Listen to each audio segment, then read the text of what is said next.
कहते हैं कि जब आपका वक्त ख़राब होता है तो आपका साया भी साथ छोड़ देता है।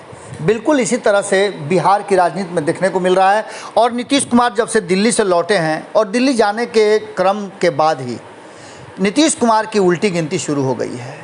आज भोरे भोर में आपका बहुत बहुत स्वागत करते हैं और बिहार की राजनीति के इस अनसुलझे पहलू को सुलझाने का प्रयास करते हैं।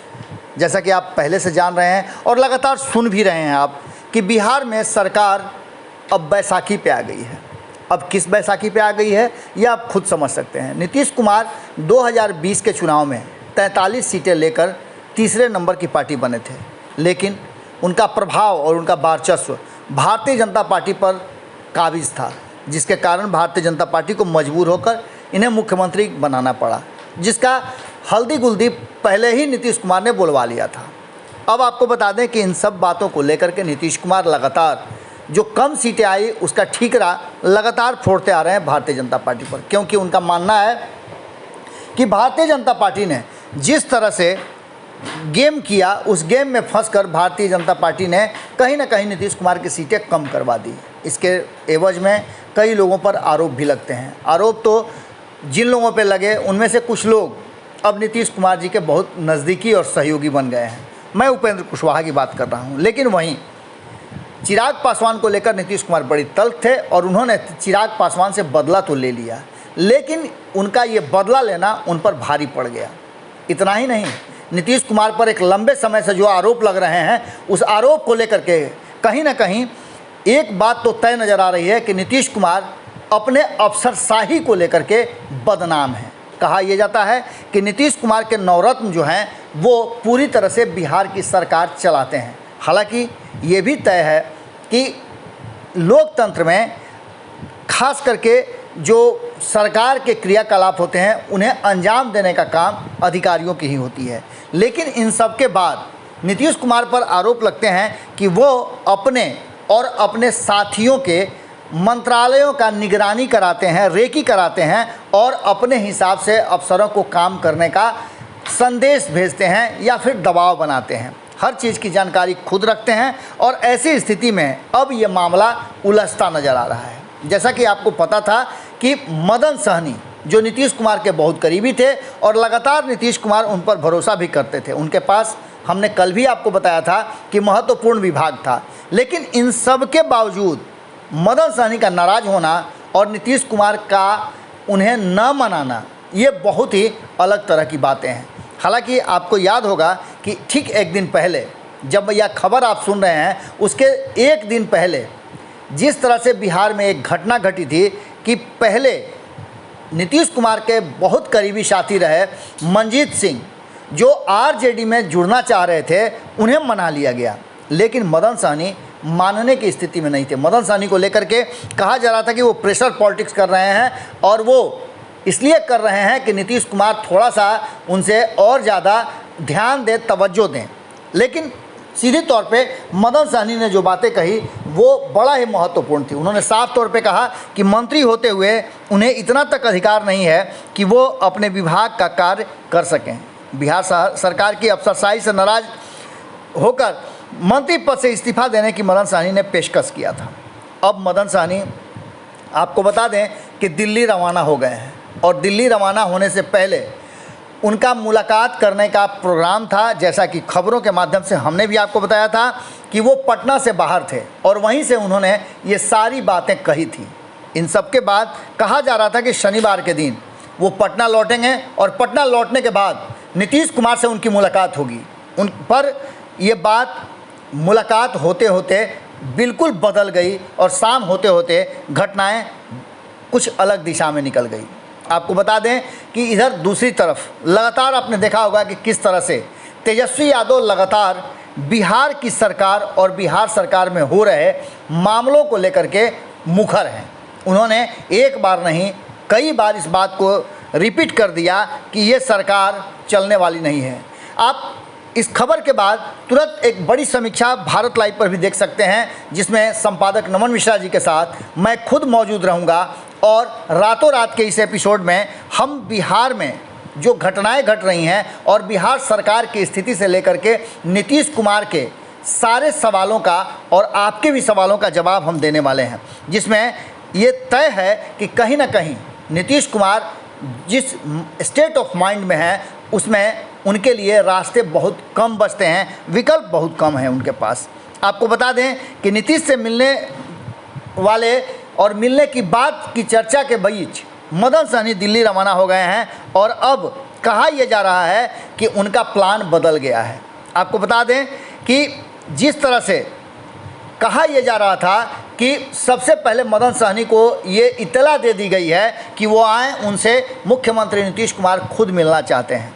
शनिवार के दिन भर ये चर्चा राजनीतिक गलियारे में चलती रही कि समाज कल्याण विभाग के मंत्री रहे जदयू नेता मदन सहनी को पटना आने और एक अन्य मार्ग स्थित मुख्यमंत्री आवास नीतीश कुमार से मिलने का इंतजार होता रहा।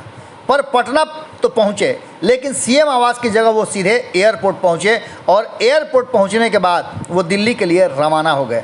सूत्रों के अनुसार मदन सहनी एयरपोर्ट बिना सुरक्षा गार्ड के पहुँचे थे। वो सीधे एयरपोर्ट के अंदर घुस गए और विस्तारा की विमान से वो दिल्ली के लिए रवाना हो गए।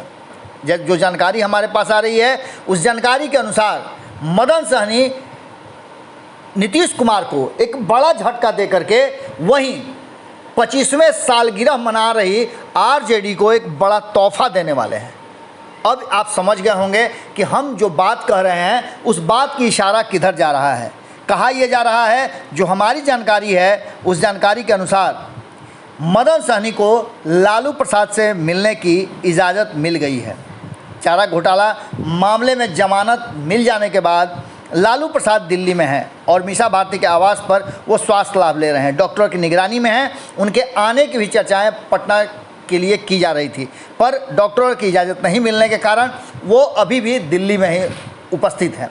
वहीं जाकर के मदन सहनी से मुलाकात होगी। आपको बता दें कि मदन सहनी सीधे निकल गए हैं और दिल्ली जाने और लालू से मिलने की चर्चा बिहार के सियासत में तेज़ी से घटनाक्रम को बदल दिया है। आपको बता दें कि लगातार जिस तरह से राष्ट्रीय जनता दल इस बात का दावा कर रहा था कि वो कई ऐसे विधायक हैं, कई ऐसे नीतीश कुमार के करीबी हैं जो उनके संपर्क में हैं।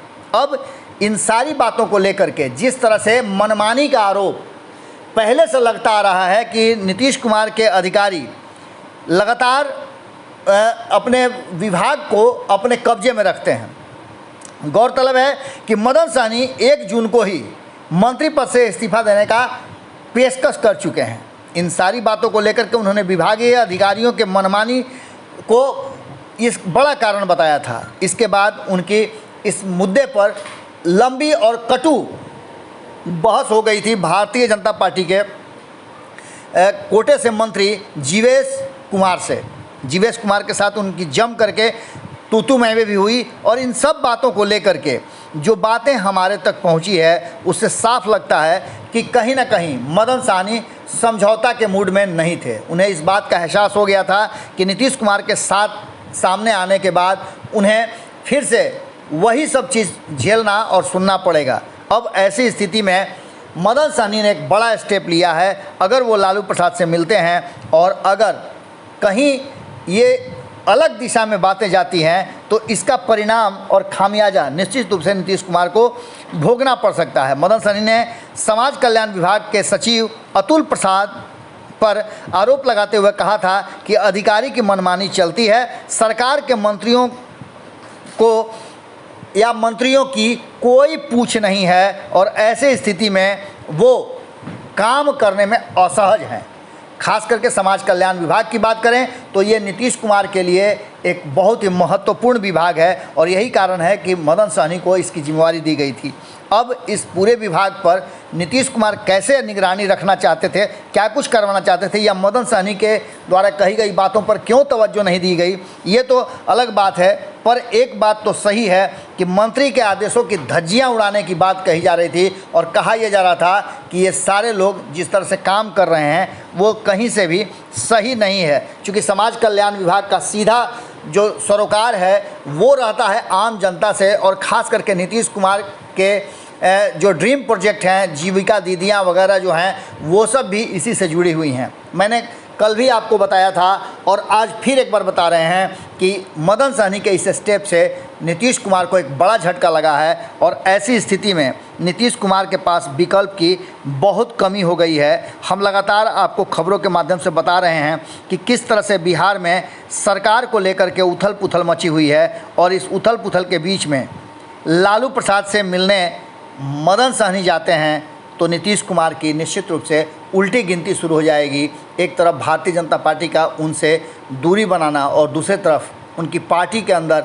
इस तरह की बातें होना, उनके करीबियों का उनसे पीछा छुड़ाना या उनसे दूर होना निश्चित रूप से नीतीश कुमार के लिए अच्छी बात नहीं है, न उनकी राजनीति के लिए, न उनकी सत्ता के लिए, न उनकी पार्टी के लिए। अब देखने वाली बात ये होगी कि क्या लालू प्रसाद जिस बात का दावा कर रहे थे, जो कहा जा रहा था कि किंग मेकर हैं, मास्टर गेमर हैं, तो क्या लालू प्रसाद ने गेम कर दिया? यही वो कारण था जिसको लेकर के तेजस्वी यादव लगातार कह रहे थे कि ये सरकार नहीं चलेगी। इस खबर के बाद आप तुरंत देखिएगा रातों रात, क्योंकि रातों रात में हम बहुत सारी चीज़ों का और खुलासा करने जा रहे हैं। धन्यवाद। अगर ये वीडियो पसंद आई और वह बिहार के राजनीति और बिहारियत से सरोकार रखेनी तो सब्सक्राइब बटन दबा के चैनल के सब्सक्राइब कर ली। ओजे एगो घंटी बा, ओकरा बटन दबा देला से कुल सटीक और मारक खबर रुआ मुफ्त में मिल जाई। अगर रुआ पत्रकारिता के हमनी के नया प्रयोग में सहयोग कर चाहतानी तो ज्वाइन बटन दबा दी। पेटीएम नंबर नोट कर ली 9386816700। धन्यवाद।